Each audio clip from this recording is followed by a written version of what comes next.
বন্ধুরা কেমন আছো? আমি না একদিন কি মাঝের দুদিন ভিডিও দিতে পারিনি। আমার তো শরীর খুব খারাপ, আর বাড়িতে পুজোও ছিল, অনুষ্ঠান ছিল। এই লোকজন, আমি সবার সামনে কমফোর্টেবল হই না, কথা বলতে পারি না বলে আজকে তোমাদের সামনে একটা কবিতা, আমি যেটুকুনি পারি, আমার প্রিয় কবিতা, আমার বাবার পছন্দে। আমার বাবা ছোটোবেলায় আমাকে প্রতিদিনই যখনই বাড়ি থাকতো আমাকে শোনাতো। এই কবিতাটা আমার খুব প্রিয়। তোমাদের ভালো লাগলে লাইক করো, পাশে থেকো। 2 বিঘা জমি, রবীন্দ্রনাথ ঠাকুর। শুধু বিঘে 2 ছিল মোর ভুই, আর সবই গেছে ঋণে। বাবু বলিলেন, বুঝেছ উপেন, এ জমি লইব কিনে। কহিলাম আমি, তুমি ভূস্বামী, ভূমির অন্ত নাই।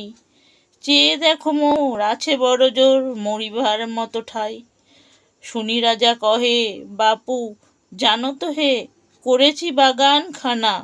পেলে 2 বিঘে, প্রস্থে ও দিঘে সমান হইবে টানা। ওটা দিতে হবে। কহিলাম তবে বক্ষে জড়িয়া পানি, সজল চক্ষে করুণ বক্ষে গরিবের ফিটেখানি।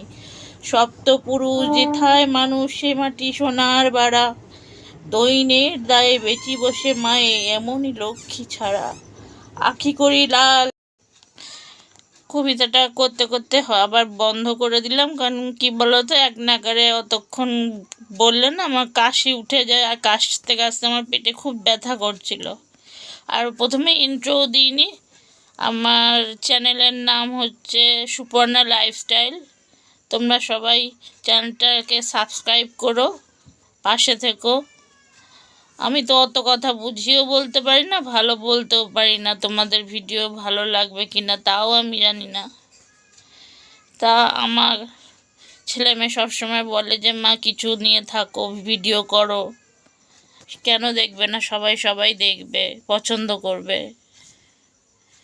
দেখি তোমরা সত্যি তাই করো কি না। আর কি বলবো, কোনো তো কাজ করতে পারি না। আমাদের বাড়িতে পুজো ছিল কালকে, পুজো, রাধা গোবিন্দের মন্দির আছে, মন্দিরে অনুষ্ঠান হয়েছে।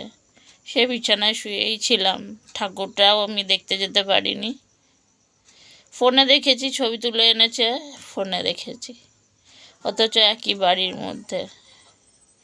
আসলে ভয় পাই যে বেশি হাঁটাহাঁটি করলে আবার বাড়াবাড়ি হবে, আবার ছেলে মেয়েকে নিয়ে আমায় দৌড়াদৌড়ি করতে হবে হসপিটালে ভর্তি করার জন্য। এর মধ্যে কতবার ভর্তি হয়েছি আর এসছি।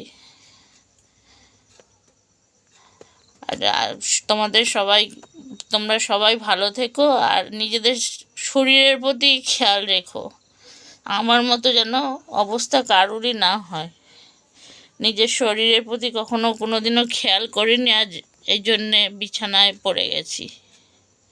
ছেলেমেয়ে আমাকে অনেক বুঝিয়েছিল, অনেক বলতো, কখনো ওদের কথা শুনিনি তো, পাত্তাও দিইনি, ভেবেছি কোনো দিন এরকম হবে না। কিন্তু তাই আজ সত্যিই হলো। তোমরা সবাই ভালো থেকো, আর শরীরের প্রতি খেয়াল করো, আর আমার পাশে থেকো। টাটা।